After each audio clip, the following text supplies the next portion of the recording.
To share this moment with my wife, Sandy, who's been at my side since I first ran for district judge in San Antonio a long time ago. And our two daughters, two strong Texas women who've always been a point of inspiration and pride for me. I want to thank every Texan across our great state who cast their ballot. This is a historic election for so many reasons. Whether I earned your vote or whether you were pulling for my opponent, I'm honored and committed to serving and representing all Texans. My goal as your United States Senator is simple: continue to make Texas a place of exceptional opportunity for all. In the next 6 years, I look forward to our visits, our celebrations, and working together to overcome whatever challenges may come our way. Generations of Texans and Americans have fought for the freedom to make our own choices. I'm honored to serve in Sam Houston's Senate seat. He believed that what was good for Texas was good for America, and I think he was right. Texans are entrepreneurs, cowboys, wildcatters, and astronauts. We're working parents, students, teachers, and immigrants. Whatever hat we wear, we often find that despite our differences, we are united by our core values: faith, family, and freedom. These are the tenets that have made Texas and our nation so successful, and they are what guide me as I work hard to serve 29 million Texans. I'm glad we had this fight. It's a fight for the soul of our nation and our state. Let me close by saying this: serving as your United States Senator has been the privilege of my lifetime. We have accomplished a lot together, but we have more to do. And while we may be separated, we must also now be united. So together, we'll get down the road and we'll work hard to make sure our state continues to be the best place in the world to live, work, and raise a family. Thank you. God bless you, and may God continue to bless the great state of Texas.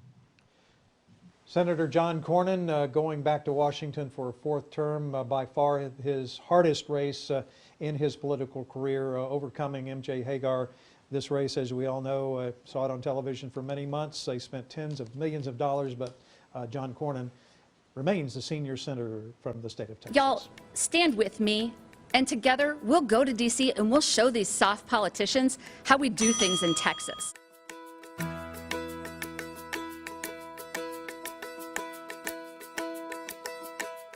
I don't claim to be perfect, but I don't believe I'm a racist. I don't believe Ms. Hegar is a racist. And to me, when they suggest that somehow this is not a matter of individual responsibility, but it somehow is systemic, that just doesn't ring true to me. Do you support decriminalizing marijuana?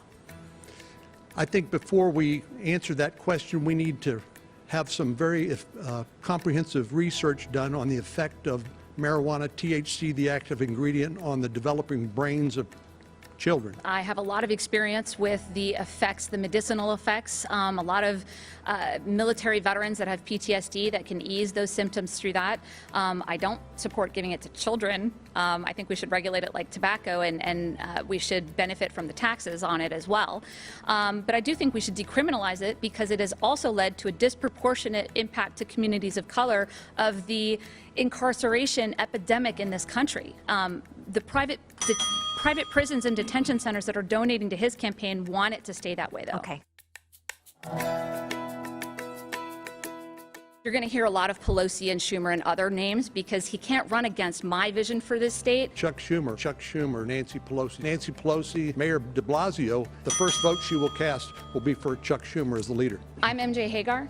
I'm a Purple Heart combat veteran and a working mom of two, and I am your opponent. I'm the person you're running against. As inconvenient as that is for you, it's my ideas and my support in this state that you're going to have to face in this election. Last month, you voted on a stimulus package that did not include a direct payment. What do you say to Texans who can't make ends meet? Well, as I said, Gromer, we've actually tried to do everything we can to throw a lifeline to those individuals. In the first 4 packages included a direct payment to individuals who, through no fault of their own, found themselves out of work. He just said they've done everything they can. 15 So it's time seconds. for him to step aside and let those of us who have good ideas and have made life and death decisions before that have led to people getting rescued off the battlefield like I have, instead of the life and death decisions that he's caved under pressure under and have caused millions of people to die.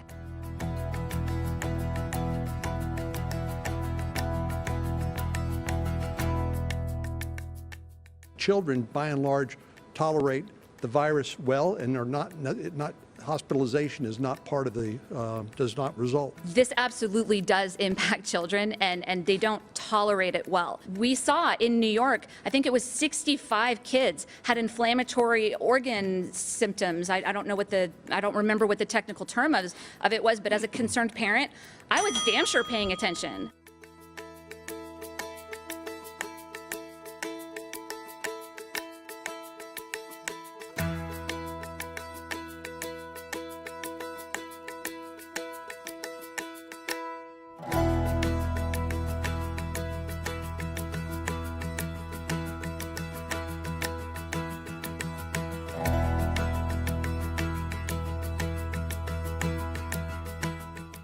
Ask yourself if you've heard these promises from Senator Cornyn before, and then ask yourself why he hasn't been able to deliver on them. In the 18 years he's had in the Senate, a third of that time, he's had the majority in the House and the Senate and the White House.